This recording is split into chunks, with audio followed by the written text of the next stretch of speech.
प्यारे दोस्तों, आप सभी का एक बार पुनः स्कूल ऑफ ज्योग्राफी चैनल पर स्वागत है। आज हम लोग बहुत ही आधारभूत एवं महत्वपूर्ण जानकारी प्राप्त करेंगे। आज पृथ्वी के प्रमुख परिमंडल रिम ऑफ द अर्थ की जानकारी प्राप्त करेंगे।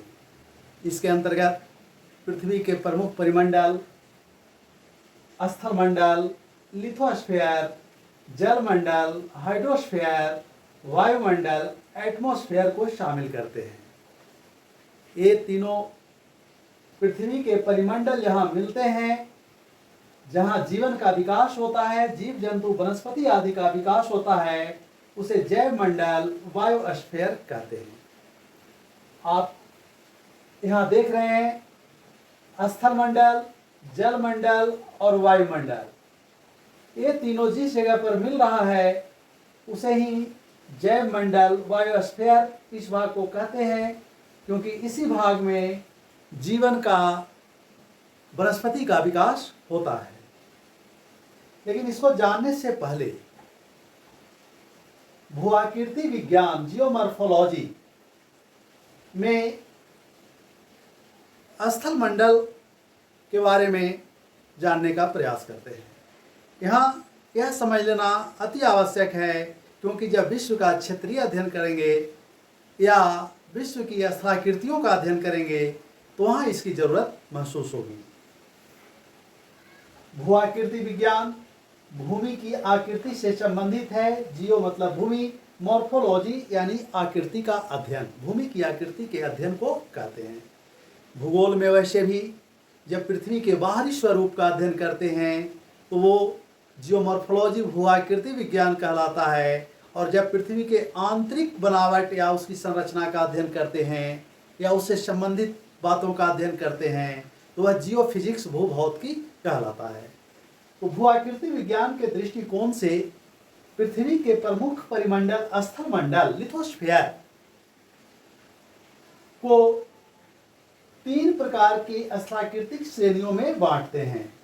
प्रथम श्रेणी की स्थलाकृतियां, जिसे फर्स्ट ऑर्डर लैंडफॉर्म्स भी कहते हैं, इसके अंतर्गत महाद्वीप और महासागर आता है।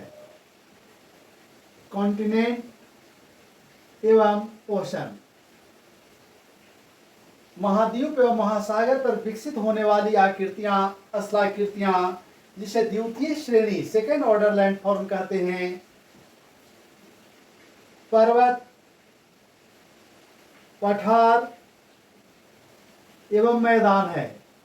ये महाद्वीप एवं महासागर के सतह पर विकसित होते हैं और इनके ऊपर विभिन्न कारणों से अपरदन के दूत के द्वारा, इरोजन एजेंट के द्वारा विकसित होने वाली स्थलाकृतियां तृतीय श्रेणी की स्थलाकृतियां कहलाती है। जैसे नदी के द्वारा पर्वतीय क्षेत्रों में जलप्रपात, वाटरफॉल का निर्माण, वायु के द्वारा मरुस्थलीय क्षेत्रों में यार डांग का निर्माण। तो इस तरह से कई स्थलाकृतियों का विकास पर्वत, पठार और मैदान के ऊपर होता है। तो पृथ्वी की स्थलाकृतियों को यानी स्थल स्वरूप को 3 वर्ग में बांटते हैं। प्रथम श्रेणी फर्स्ट ऑर्डर लैंडफॉर्म, महाद्वीप एवं महासागर। द्वितीय श्रेणी की स्थलाकृति पर्वत, पठार, मैदान। और तृतीय श्रेणी थर्ड ऑर्डर लैंडफॉर्म, जलप्रपात, यार डांग, डेल्टा, यानी कई प्रकार की आकृतियां विकसित होती है। तो आइए आज हम लोग स्थलमंडल, पृथ्वी के प्रमुख परिमंडल स्थलमंडल, लिथोस्फीयर के बारे में संक्षिप्त रूप में जानकारी प्राप्त करते हैं। स्थलमंडल जो लगभग पृथ्वी के सतह के 29% भाग पर फैला हुआ है, यह विभिन्न महाद्वीपों के रूप में जाना जाता है। स्थलमंडल को 7 महाद्वीप, कॉन्टिनेंट्स में विभाजित किया गया है। अगर हम विश्व के मानचित्र में देखें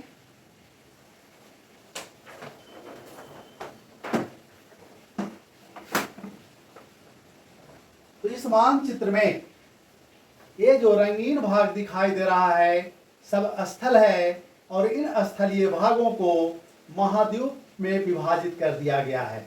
और नीला वाला जितना भाग दिखाई दे रहा है इस महासागर ओशन है, जल का भाग है। तो इस तरह से पृथ्वी के सतह को स्थल और जल यानी महाद्वीप और महासागर में बांट दिया गया है। तो आज हम लोग महाद्वीप की जानकारी प्राप्त करेंगे कि कौन सा महाद्वीप किधर है, उसका वितरण कैसे है। इस मानचित्र में देखने से एक बात स्पष्ट हो रहा है कि यह विषुवत रेखा है। तो विषुवत रेखा के उत्तरी भाग में यानी उत्तरी गोलार्ध में महाद्वीप का अधिकांश भाग स्थित है, इसलिए उत्तरी गोलार्ध को महाद्वीपीय गोलार्ध भी कहते हैं। जबकि विषुवत रेखा के दक्षिणी भाग में ये नीला भाग अधिक है यानी जल अधिक है, इसलिए दक्षिणी गोलार्ध को जलीय गोलार्ध भी कहा जाता है। एक चीज और स्पष्ट है कि महाद्वीप का वितरण को अगर देखें तो महाद्वीप इस तरह से वितरित है, स्थल भाग इस तरह से वितरित है, यानी कि उत्तर की ओर एक त्रिभुजाकार रूप है और आधार उत्तर की ओर है तथा शीर्ष दक्षिण की ओर है। सभी महाद्वीपों में इस प्रकार से हम देख सकते हैं, महाद्वीप का आधार उत्तर की ओर और शीर्ष दक्षिण की ओर है। ये यूरोप और एशिया मिलकर यूरेशिया कहलाता है, यहाँ भी यही स्थिति देख रहे हैं। तो उत्तरी गोलार्ध में स्थल भाग अधिक है, स्थलीय गोलार्ध कहते हैं। दक्षिणी भाग दक्षिणी गोलार्ध साउदर्न हेमिस्फीयर में जल अधिक है, इसलिए इसे जलीय गोलार्ध वाटर हेमिस्फीयर कहते हैं, और उत्तरी गोलार्ध को लैंड हेमिस्फीयर भी कहते हैं। एक चीज और इसमें जानने वाली है जो परीक्षाओं में पूछा जाता है, एंटीपोडल। एंटीपोडल क्या होता है, प्रतिध्रुवस्थ क्या होता है।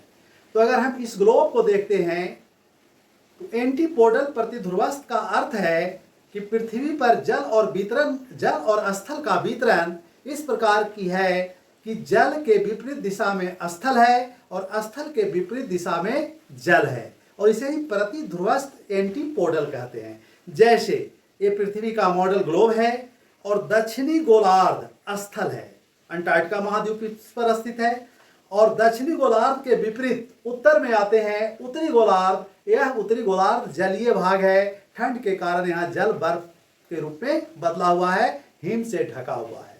तो स्थल के विपरीत जल और जल के विपरीत स्थल, इसे ही प्रतिध्रुवस्थ कहते हैं। अधिकांश भाग अगर पृथ्वी पर स्थल के विपरीत आएंगे तो आपको जल मिलेगा। जैसे मान लीजिए यह अफ्रीका है, स्थल है, इसके विपरीत अगर आएंगे तो विपरीत भाग में इधर प्रशांत महासागर है। तो इस तरह से पूरे स्थल और जल के वितरण को देखेंगे तो यह महसूस होगा कि स्थल के विपरीत जल और जल के विपरीत स्थल का वितरण है, और जिसे ही एंटीपोडल प्रतिध्रुवस्थ कहते हैं। तो अब आइए महाद्वीप के बारे में संक्षिप्त जानकारी प्राप्त करते हैं। विश्व को 7 महाद्वीप जैसे एशिया, अफ्रीका, उत्तरी अमेरिका, दक्षिणी अमेरिका, यूरोप और ऑस्ट्रेलिया जिसे ओशिनिया भी कहते हैं में विभाजित किया गया है। इन महाद्वीप में यानी स्थल के भाग को देखेंगे तो ये ऊंचे भाग हैं, और किसी भी स्थल की ऊंचाई या गहराई समुद्र की सी लेवल समुद्र के सतह से मापा जाता है। तो समुद्र सतह से औसत रूप से स्थल की ऊंचाई 840 मीटर है, यानी स्थल औसत रूप से 840 मीटर ऊंचा है समुद्र सतह से। और सबसे ऊंचा भाग स्थल पर माउंट एवरेस्ट है, 8,848 मीटर की ऊंचाई पर है। और उसी तरह से अगर समुद्र में देखें, महासागर में देखें, तो महासागरों में सबसे गहरा भाग प्रशांत महासागर में मारियाना ट्रेंच है। अगर इसको इस तरह से देखें कि अगर ये समुद्र सतह है, सी लेवल है,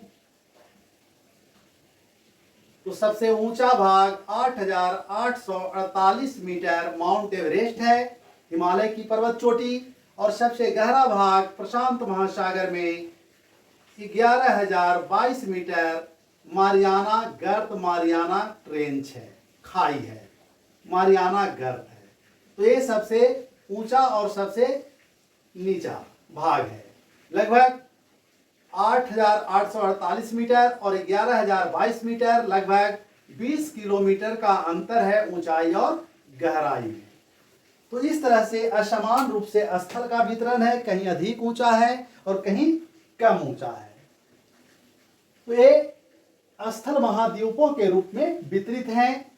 एशिया, अफ्रीका, उत्तरी अमेरिका, दक्षिणी अमेरिका, यूरोप और ओशिनिया के रूप में। और एक महाद्वीप कॉन्टिनेंट, ये दक्षिणी गोलार्ध पर जो सफेद दिखाई दे रहा है, अंटार्कटिका है। तो इस तरह से कुल 7 महाद्वीप हैं।